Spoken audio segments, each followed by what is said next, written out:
Hi guys, ngayon po tayo ay magkakaroon ng tutorial tungkol sa KineMaster dahil sa maraming mga nagre-request sa akin tungkol dito. Ang KineMaster ay ginagamit sa pamamagitan ng ratio na landscape, hindi siya portrait. Kung kaya kailangan kong i-upload ang aking video tungkol sa tutorial ng KineMaster sa YouTube dahil ang KineMaster ay ginagamit na landscape, hindi siya portrait o patayo. Ayan, kung makikita nyo po natin na ang KineMaster ay mayroong ratio na 16:9, meron siyang 9:16 at 1:1 sa ratio ng project. So meron din siyang Reels, meron din siyang pang YouTube. Ang usual na ginagamit ko sa YouTube ay 19:9 at yung namang Reels ay 9:16. So, ang KineMaster ay mahalaga rin sa Reels, pagre-Reels dahil meron siyang portrait 9:16. Ngunit kung mapapansin natin, kahit meron siyang pang Reels, kapag mag-i-edit ka na, ginagawa siya siya ay nagla-landscape siya, hindi siya patayo. Ginagamit siya na landscape talaga. Tingnan nyo, hindi tulad ng ibang editor na maaari mo siyang magamit na patayo. Kaya pag ang result niya sa video ay malabo, maliit na tingnan kapag patayo siya. Pero pag sa YouTube siya ay talagang landscape, malinaw na maipapakita siya. So hindi akma sa portrait ang KineMaster na ipapakita sa video. Mas akma talaga siya sa pahiga. Gamitin siya sa landscape. At siyempre po sa bawat pinapanood nating video ng tutorial, laging kailangan po natin ay tayo po ang bahala sa ating channel sa mga disclaimer kung ating susundin ang mga advice o mga impormasyon na mula sa mga vlogger na katulad ko. Kumbaga tayo ang responsible o tayo ang may responsibility sa ating channel o gadgets man sa ating mga ginagawa para po sa disclaimer. Basta kami ay gagawin namin ang lahat para sa tutorial, para sa ibaw naming mga katulad naming content creator o vlogger. Katulad sa mga ginagawang video tutorial na ito, maraming salamat po sa mga nanonood ng aking video. At guys, ito pa ang gagawin nyo para magkaroon kayo ng apps na KineMaster. Punta kayo ng Play Store, yan. At i-type nyo KineMaster. Hintayin nyo dahil maglo-loading muna yan, syempre. At hintayin nyo na makita nyo ang apps na KineMaster or KineMaster. Ayan, makikita nyo. Nakita nyo yan, yan o. Yan ang mukha ng KineMaster. At yan ay i-download nyo. At kapag na-download nyo na, yan ang makikita nyo. Yan o. Yun o. At ayan, yan ang KineMaster. Yan ang gagamitin natin sa pag-edit. At ayan guys, scroll lang tayo sa mga apps hanggang sa makita natin ang KineMaster. At kapag may KineMaster apps ka na, pagkatapos mo ma-download at ma-install, ay i-click mo na ang KineMaster. At kapag may KineMaster apps ka na, pagkatapos mo ma-download at ma-install, ay i-click mo na ang KineMaster. At ito ang makikita mo sa KineMaster. Basahin natin. KineMaster requires the following permission storage. Click allow.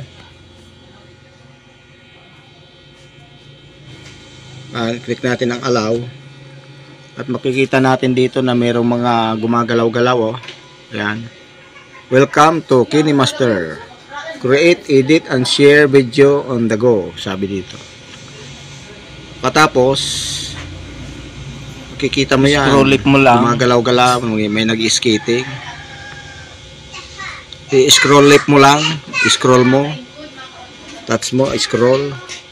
At meron pa rin the AC Powerful Video Editor, multiple layers, chroma key, speed control, reverse, and much more, sabi dito. At patuloy mo pa rin scroll left. Use 1000 assets in the way you want. Yan, makikita mo yan. At makikita mo, scroll mo pa rin. At makikita mo na ang nakalagay na tips and tricks on KineMaster's YouTube channel. Click start. At pagka-click start mo, mababasa mo pa rin ang decline or allow. Siyempre, pipindutin natin ang allow. At ayan na, sabi dito, remind me later, run analysis now. Siyempre, pindutin mo rin muna ang Run Analysis Now. At maghihintay ka, makikita mo, Hardware Performance Analysis in Progress. Please do not turn off KineMaster or switch to another app while the analysis is in progress. So, marunong rin tayo maghintay, hintayin natin. Yan, makikita natin yung may nagre-red, pumupula, naguhit. Parang para din siyang nagda-download na may red yan, makikita natin. Hintayin natin hanggang sa makarating siya sa dulo.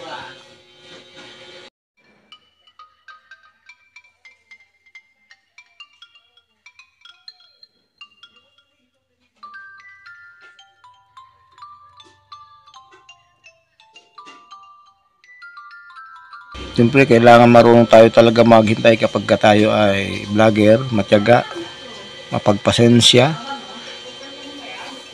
marunong maghintay. Ayan. Lalo na kapag nag-export ka dito ng video mo na ginagawa, ganyan din mangyayari, maghihintay ka rin. Sa mga longer video ng YouTube, mas matindi ang paghihintay. Halimbawa, meron akong mga vlog na 1 hour. Matagal yan i-export dito sa editor na yan. Pagkatapos, matagal i-upload pagdating sa pag-a-upload. Naghihintay ka. Maraming process pa na dadaanan. Gagawa ka pa ng thumbnail at isi-settings mo pa ang YouTube. Pero dito yan, okay na, malapit na.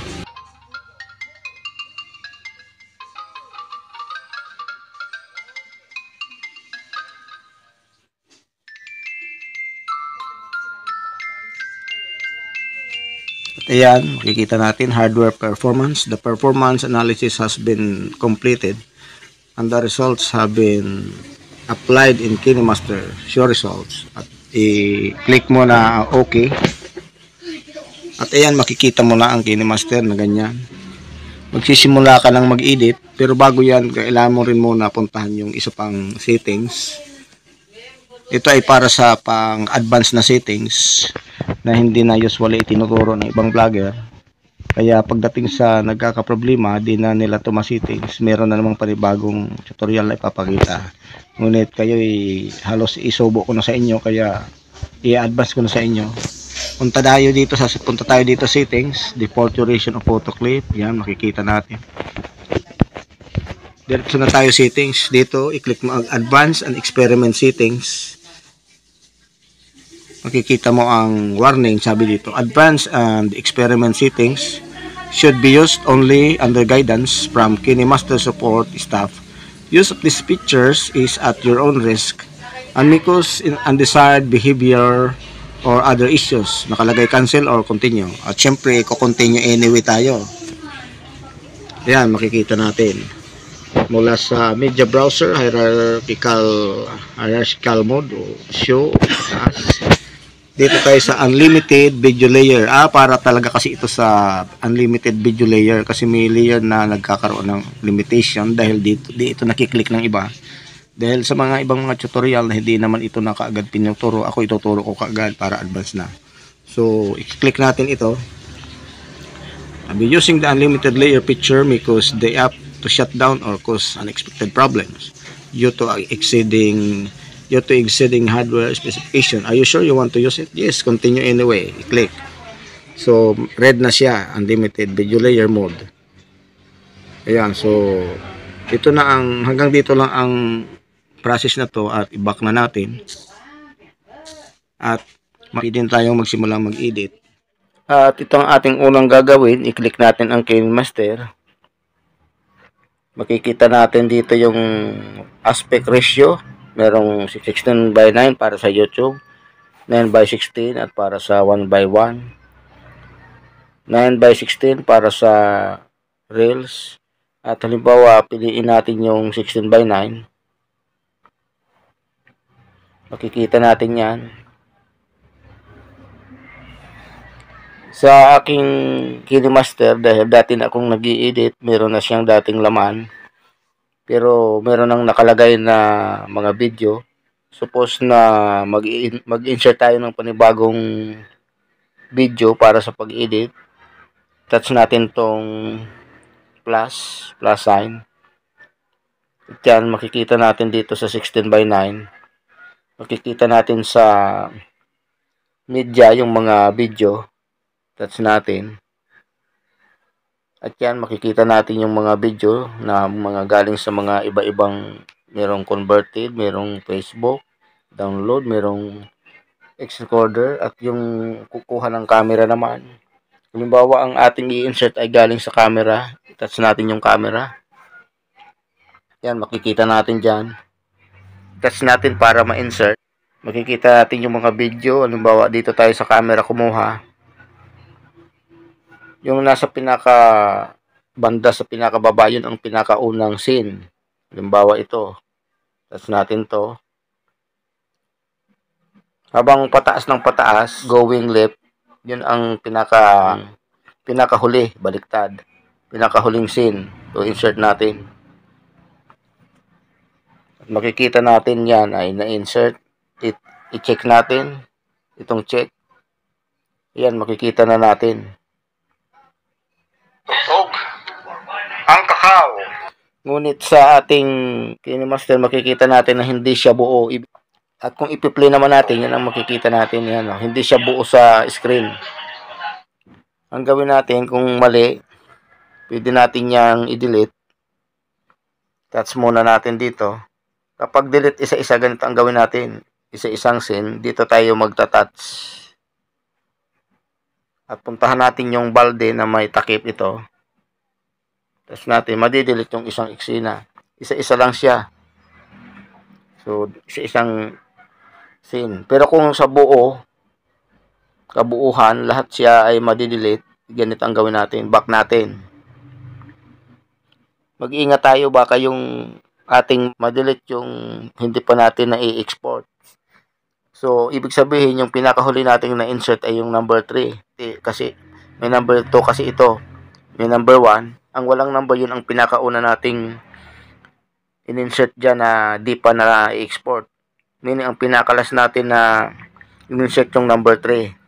Walang number, 1, 2, 3. At itong number 3, ito i-delete natin. Ayan. Ang pag-delete ng pang kalahatan, hindi isa-isa dito. Banda rito. Instead na banda rito. Ito yun. Delete natin. Balde. Delete. Doon sa basura. Ayan. Na-delete na. Ihanda natin ang tamang ratio. Touch natin yung plus sign. Dito tayo sa 16:9. At punta tayo sa media. Punta tayo sa camera. Yung mga binidyo natin. Dito ang i-insert natin panibago. So, ito yung in-insert natin ngayon.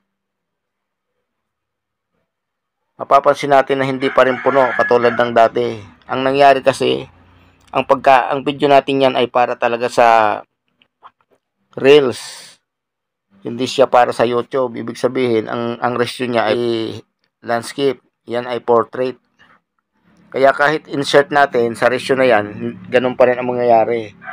Ibig sabihin, kahit ang ratio natin ay 16:9, kung ang ating video ay 9:16, yan pa rin ang makikita natin, hindi siya puno sa screen. Kaya kailangan, kung gagawa tayo ng video para sa YouTube, which is 16:9, ang video natin ay 16:9 din ang pagka-shooting natin, pagka-video. Kapag ang ratio natin ay 16:9, pagkatapos ang video natin ay 9:6, 16, hindi siya puno sa screen. So, yan ang nakita natin. So, yan ang ating gagawin sa ating pag-edit dito sa KineMaster. KineMaster o KineMaster. Ang pronounce ko dito ay KineMaster dahil para sa akin, mula sa salitang kinematic, yung kinema, yung gumagalaw siya. Ang iba naman ang pronounce nila ay KineMaster. Depende na rin sa atin. Kaya nga, sinabi siguro yung telekinesis, ang salitang telekinesis, ibig sabihin, yung nakapagpapagalaw ka ng objects o bagay na nasa distansya. Kaya tele. At ang word naman na kinesis, yung pagpapagalaw o gumagalaw. Since moving picture ito, ibig sabihin, kinesis. So, kaya ako pag nag-pronounce ito ay kinema, hindi kain master, hindi kinemaster. From the word, naisip ko rin kasi yung salitang kinesis. At dito naman sa banda na ito, yung kung saan tayo nag-insert, makikita natin dito sa baba, yan o. Scroll right and left lang para dito tayo mag-edit. Makikita kung saan natin itatapat ang photo. Saan ba tayo magkakat? Saan ba tayo voice over o mag-mute? Saan ba tayo maglalagay ng music? Yung baba lang yan, i-scroll right and left lang natin. Yan, nakikita natin dyan, banda. Para tayo sa ating pag-i-edit. At makikita natin dyan ang kulay red sa gitna na guhit, pataas. Diyan natin itatapat kung saan tayo magkakat din. Natin yan pabalik, right or left. Lalagay natin sa right para ito makita natin. At itong arrow, pindutin natin. Makikita natin yan. Nagsimula na ang eksena sa pelikula. Yan. Yan ang simula ng pag-edit sa KineMaster. Marami tayong options dito na function ng KineMaster. Halimbawa, yan. Kung gusto natin alisin ang sound, ito ang gagawin natin. Halimbawa, alisin natin ang sound. Kung buong video ng scene 1, halimbawa ito, dalhin natin dito sa pagitan kung saan natin dinugtong yung video ng iba-ibang kinuha natin. Depende kung saan natin itatapat yung aalisan natin ng sound. Kung itong buong video na ito, sa una nating in-insert, hanggang dito yan.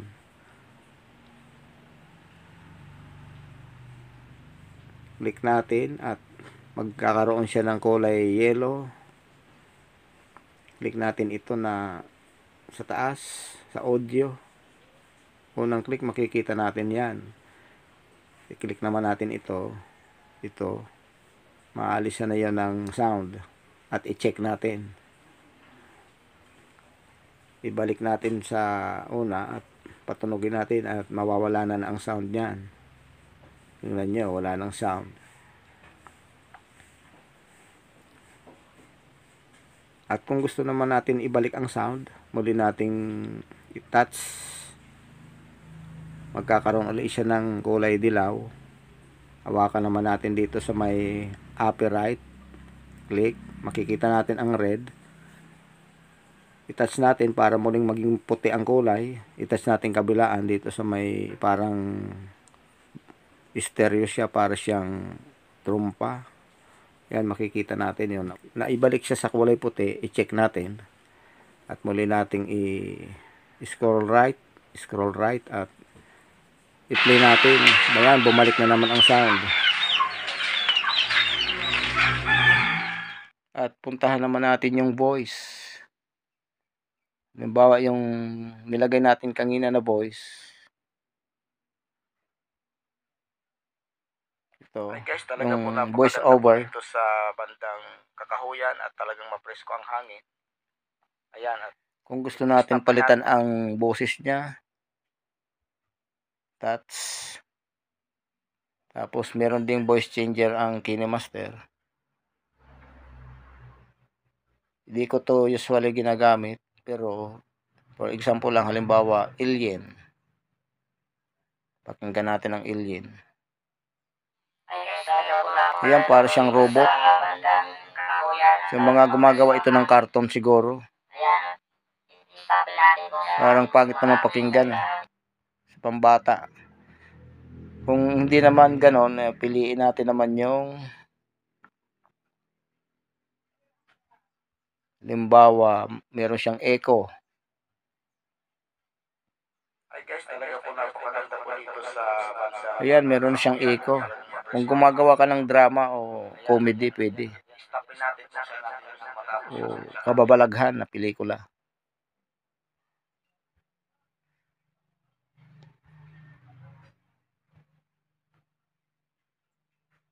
So, may voice changer. Dito naman sa kid, parang bata.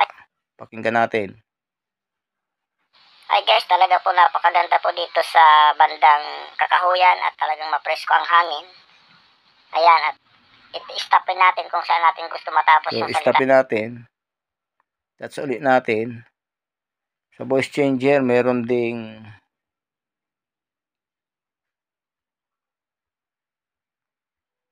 boses babae. Ito. Ay guys, talaga. Pero ito ang naging result. Ay guys, talaga po napakaganda po dito sa bandang Kakahuyan at talagang mapresko So, hindi ang ko rin hangin. gusto siya. Merong maraming paraan sa pagbabago ng boses, maraming mga iba pang apps. Ako naman ay usually iba ang paraan ko na muli kong ituturo naman sa iba ko pang tutorial para sa karagdagan. Hindi ko dito nakukuha sa mga apps, kundi meron akong mga diskarte na iba kung bakit ko nababago ang mga sound. At sa iba ring apps na ginagamit. Kung balikan naman natin yung media, napakahalaga rin. Yan ang mga tungkol sa meron din dito sa background. At dito naman mapapansin natin nung in-insert natin ang ilang video. Halimbawa ito, scene 1, may pagitan siya. Itong puti na box na tinatawag na playhead. Tawag niyan ay playhead sa gitna. Sa mga frame na 'yan, sa playhead ang tawag dito sa may gitnang playhead. Pwede tayo maglagay niya ng transition. Ang transition effect ay mahalaga kapag naglilipat ng eksena. Halimbawa, makikita natin ang transition na 'yan. Mamimili tayo ng mga downloaded na transition. Ako may mga download na kasi kaya marami na ako. Pero kung wala ka pa namang downloaded, dito ka sa mga karaniwang ready na bigay ni KineMaster, ito yung halimbawa sa presentation. I-try mo ito. Yan, makikita mo kung paano nagbabago ang scene. Yan. Yan, makikita mo. May check, makikita mong may check. Yan ang pinili mo. Bago ka mag-check, ilipat mo naman kung ayaw mo. Dito ka naman sa isa. Ayan, makikita mo parang bintana na nagbubukas. Marami siya. Kung gusto mo naman dito sa wipe, para siyang nagpupunas ng bintana. Ayan, pabalik-balik. At meron din ito.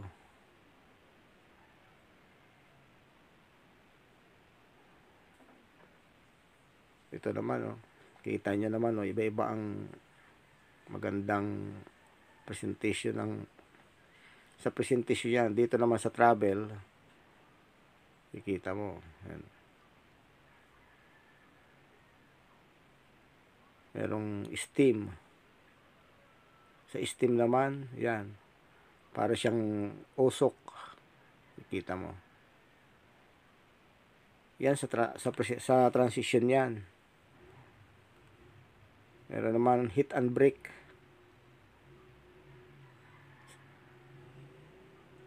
Ayan, para siyang nabasag, oh, na kristal.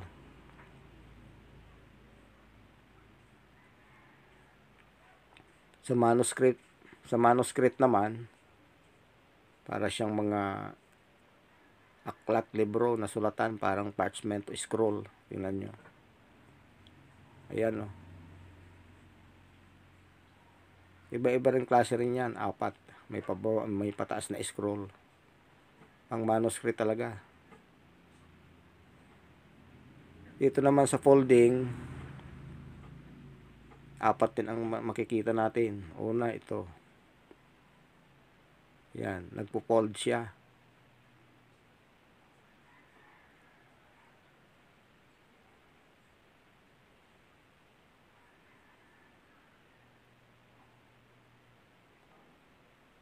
Scan wipe. So dito pa lang tayo sa tinatawag na, at kapag may napili ka na halimbawa, i-check mo. Ito ang magiging result kapag na-check mo na. Tingnan natin. At ito naman, may bunga na yung isa kong Pero kung nagdalawang isip ka, halimbawa ayaw mo ng transition, muli mo naman itong i-click.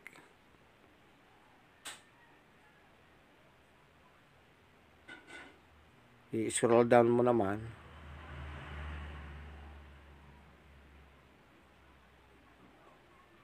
Yan, scroll down. Para pindutin mo yung none. Para bumalik siya sa normal. Naalis na yung transition effect. Tingnan natin at wala na yan. Yan. Yan. Ito naman, may bunga na yung isa. Pero maganda ang may transition. Kasi tingnan nyo naman, halimbawa dito sa Blossom Rain. Yan.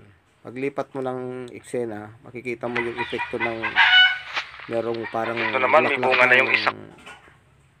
Parang ulan na bulaklak, Blossom Rain yan. Oh. At ito naman, may bunga na yung isa. At pag dito ka naman sa layer, pindutin mo, may mga choices naman dyan. Ito naman yung pagpapatong ng scene, halimbawa. Ayaw mo makita mo itong bunga ng kakao. Pwede mo yan takpan ng pwedeng pelikula ang itakip mo, pwedeng video o kaya photo. Pag media, dito ka sa media, pupunta ka ng layer. Pag sa layer ka, punta ka sa media, papatong ka ng video halimbawa. Ipapatong mo ibang video. Itong imbis na kakao, kondol ang gusto mo ipakita, yan makikita mo. Ipapatong mo yan dyan. Yan ang layer. Yan, natakpan mo na. Hindi na kakao makikita. Pero kung gusto mo naman ay photo ang itakip, dito ka muli sa layer, punta ka sa media, hanap ka ng photo, dito ka sa photo naman, halimbawa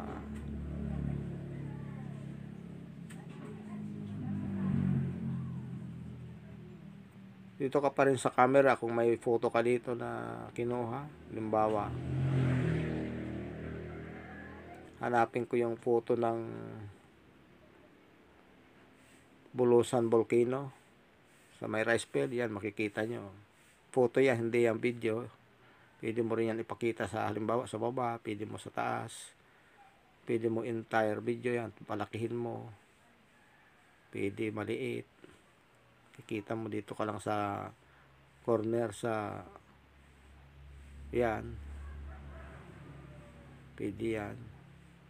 Kung gusto mo naman tanggalin, punta ka dito sa box, parang basurahan, parang balde ng basura, madi-delete yan. At ito ring video naman, kung gusto mo alisin uli, i-touch mo naman dito sa baba, kukulay dilaw yan, at punta ka sa balde na may takip. Ayan, natanggal na.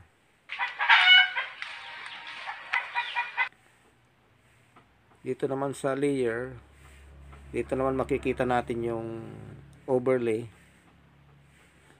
sticker siya. Marami yan, may 3D arrow.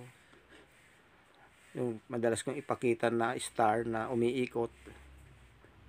Video shop, mayroong video, mayroong ding photo. Ito video, halimbawa tingnan natin yung ISO symbols. Click natin.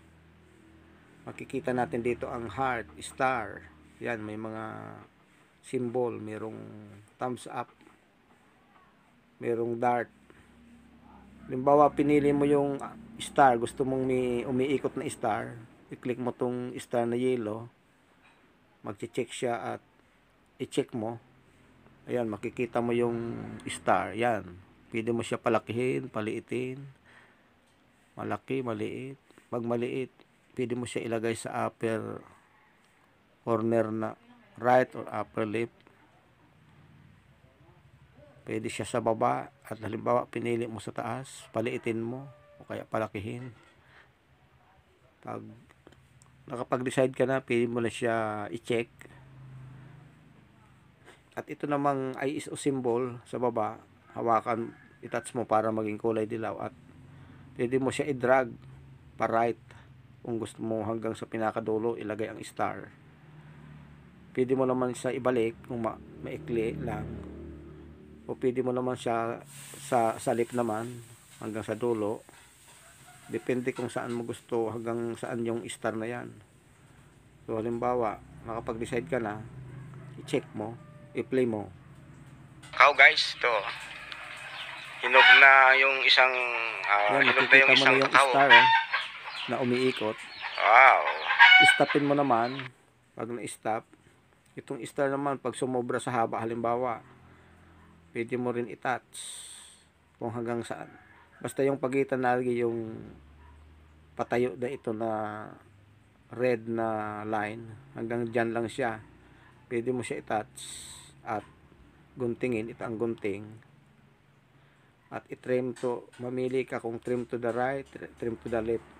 Siyempre kung saan mo puputulin, halimbawa sa left, dito ka sa taas, trim to the left, putol na siya. Pero paano naman kung sa right? Ganito rin, kung halimbawa hanggang dito sa may pagitan, guntingin mo muna, trim to the right. Kung sa to kanan nitong guhit ang gusto mo, trim to the right of playhead. Pero paano naman kung sa gitna, may gitna ka lang, i-click mo, pagka mag-trim ka agad dyan, siyempre laging una ang gunting, trim, split, para mahati muna siya. Split at playhead, i-splitin mo lang siya muna, wag ka muna mag-trim to the left or right, para yung gitna lang muna ang hatiin mo. Yan, halimbawa sa gitna lang, kung saan gaano kahaba lang, tapos muli, pwede ka na mag-decide kung pwede mo rin uli i-trim. Pwede ka na mag-decide kung sa left or right, para gitna lang ang matanggal. Ganito, trim to the left. Ayan, meron na siyang pagitan. Kung gusto mo namang tanggalin, touch mo lang yellow at itong balde na may takip, tanggal yan. Ganito rin sa kabila.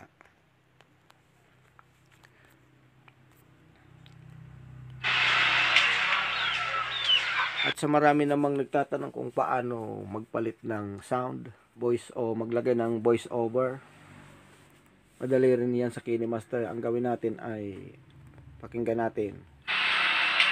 Kung hanggang saan ang gusto mo natanggalan ng sound, doon ka magpapalit o doon ka mag-voice over. Makakapag-decide ka, pakinggan mo muna. Halimbawa dito ka lang hanggang dito, stop mo muna at touch. Guntingin mo, split at playhead. Halimbawa dito ka lang sa una, muli touch mo, pindutin mo yung sa taas, itong parang trompa, at sa kanan na dot na pa ay yung auto volume, pindutin mo. Pag red na siya, i-check mo, patunogin mo at wala nang sound yan, pakinggan yan. Halimbawa nakamute na siya, pwede ka na maglagay ng voice over. Halimbawa voice, touch mo,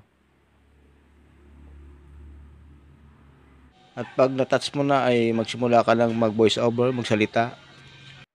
At dito naman tayo sa pag-mute at pag-voice over ng video. Ganito ang gagawin natin. Touch natin ang dito sa baba, magiging dilaw yan, at dito ay touch natin ito na parang trompa. Ito, kaliwa, touch natin, magiging red yan, at i-check natin. Pakinggan natin at wala na siyang sound. At dito na tayo mag-voice over. Halimbawa, kung nais natin alisin ang dating ingay sa video na nauna, lagyan natin ng ibang sound. Natin tong voice na nakalagay dyan na start. Siyempre, kung saan natin nais magsimula ng ating voice over, dun tayo. Scroll right or left. Dito, tingnan natin yung itong sa gitna. Try natin.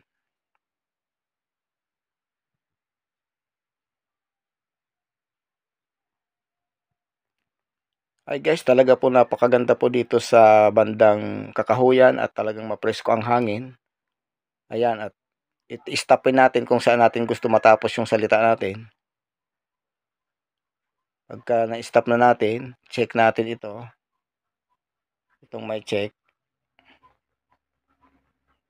At makikita natin na mayroong kulay violet dito. Yan ang hangganan kung saan tayo nagsalita. I-play natin at maririnig natin ang sound dyan. Pakinggan natin. Ay guys, talaga po napakaganda po dito sa bandang Kakahuyan at talagang mapresko ang hangin. Ayan, at i-stopin natin kung saan natin gusto matapos yung salita. Ayan, nakita natin. Dito naman sa voice, pwede natin lakasan ang sound. I-touch natin itong kulay violet na may nakalagay KineMaster Audio. Magkukulay red dyan. At scroll up and down natin dito. Kikita natin voice changer, review, record, loop. Makikita natin dito ito, yung bandang taas. Touch natin to. At makikita natin mayroong may 100%. Malakas na ang 100 pero kung gusto pa rin natin lakasan, itaas natin yan hanggang 200. Pwede rin natin babaan ang sound kung gusto natin. Depende sa ating pandinig kung alin ang mas malakas, yung paligid ba o yung sound ng salita. Yun natin. Halimbawa, taasan natin 200. Pakinggan natin. Ay guys, talaga po napakaganda po dito sa bandang Kakahuyan. Kung may naririnig tayong sound sa original na, pwede rin natin hinaan lang ang sound dito. Voice envelope, meron siyang ibaba natin. Pero dahil sa na-mute na natin, wala talagang maririnig na sound sa una nating video. Maliban sa voice over. Yan. Ay guys, talaga po napakaganda po dito sa bandang Kakahuyan at talagang mapresko ang hangin. Pero kung gusto naman natin, lagyan natin ng music habang nagsasalita tayo. Pwede natin puntahan naman yung audio. Mamili tayo ng mga downloaded audio na nakalagay na sa ating cellphone. Scroll natin. Siyempre yung piliin natin yung di copyright. Para kung gusto rin lang natin sumubok. Halimbawa, Pasko. Yan. Christmas disco. Touch natin.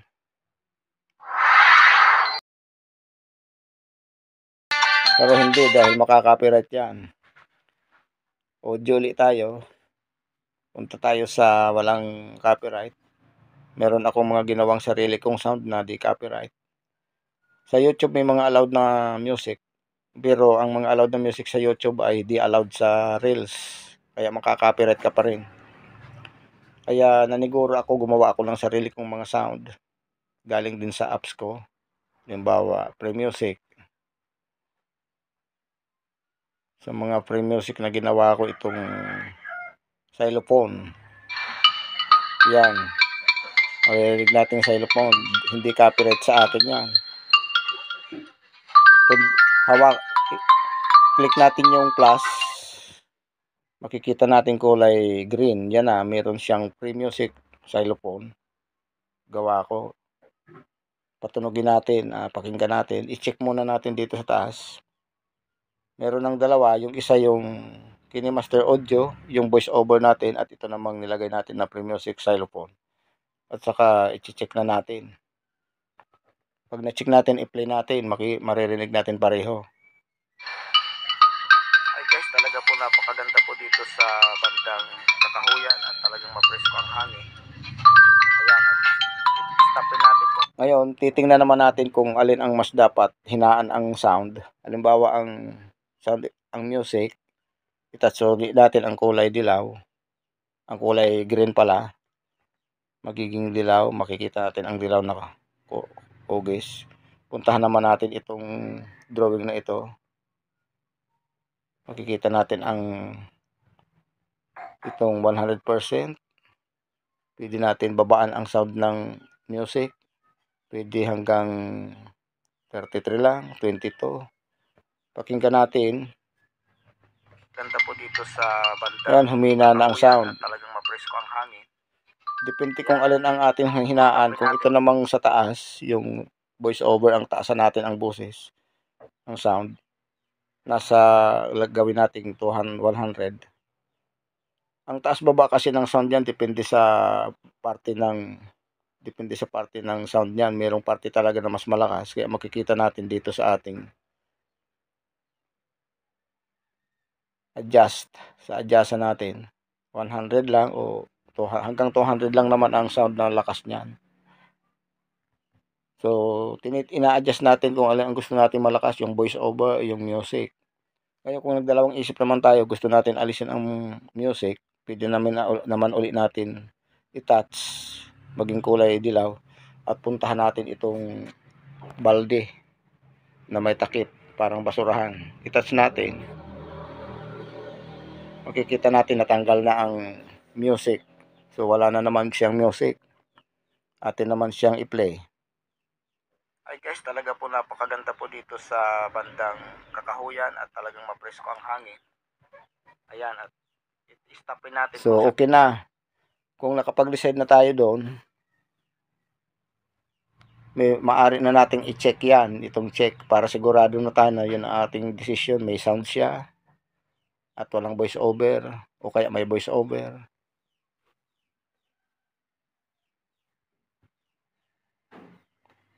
At dito naman tayo sa layer. Kung maglalagay tayo ng text, ng sulat, pindutin natin tong letter T. Itong nag-cursor ba ang tawag dito, itong red. Touch natin. Pag na-touch natin, makikita natin yung keyboard, ang letra. Halimbawa, magta-type tayo ng pangalan. Halimbawa, ang channel ko, ita-type ko.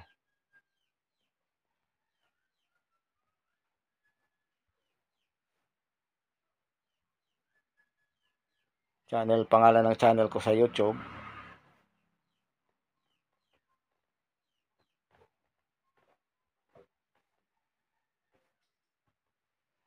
At nasulat natin, okay. Pag okay, makikita natin dyan. Pwede natin lakihan o liitan ang letra. Yan, no? Ay, adjust yan. Pagpatayo ang ating video, ganyan. Meron siyang kulay. Touch natin yung circle dito. Makakapili tayo ng kulay. Usual ang kinukuha kong kulay, dilaw, dahil siya ang attractive, makikitang-kita. Pwede dilaw. At pag nakapili na tayo, check. Sa kulay na yan, makakapag-scroll pa tayo kung tingnan natin, meron siyang, para makita, background. Tingnan natin ang background na black. Ito. Touch natin. Ayan. May background na siya na black. At sa style naman ng at i-check natin. I-touch ulit natin para magkaroon siya ng klase ng text, kung anong klase ang gusto natin. Meron siyang iba-iba. Merong dancing script. Yan ang mga hugis ng mga pwede natin ilagay na lettering o sulat. Yan. Maraming klase yan. Halimbawa, napili natin itong regular, roboto regular. I-check natin.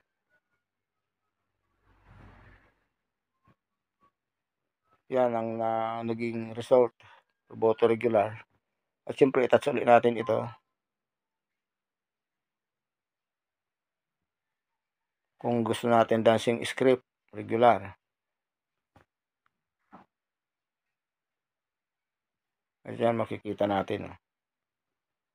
Pwede liitan siya. Pwede malaki, at kaya ilagay natin sa tamang location, kung dito. At pwede mo rin yung lagyan ng animation na letra. Halimbawa, nagpo-fade siya. Tingnan nyo.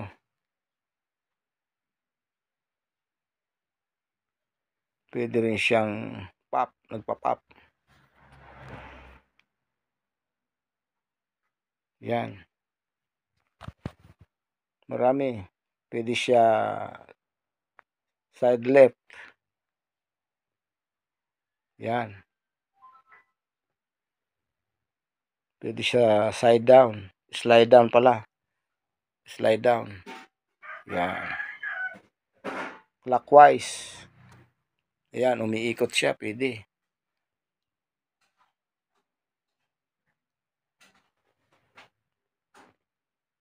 Counterclockwise.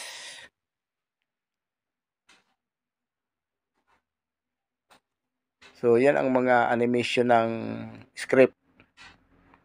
Marami pa. Kung nakapili ka na, i-check mo siya.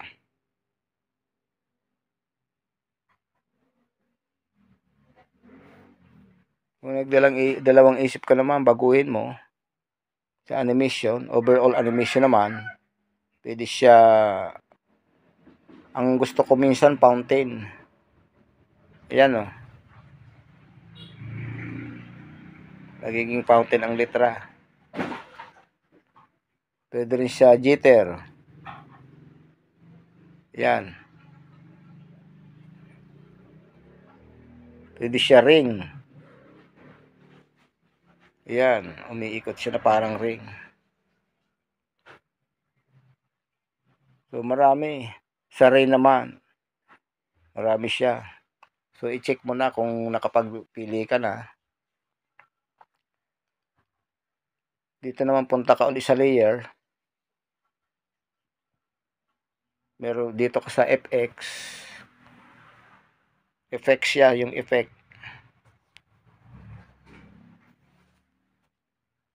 Mamimili ka sa effect. Halimbawa yung star filter. Pero di ako gaano pag gumagamit ito. Pixel sleep. So, yan lang ang result. Di ko siya gaano pa mag-gets. Sketchy.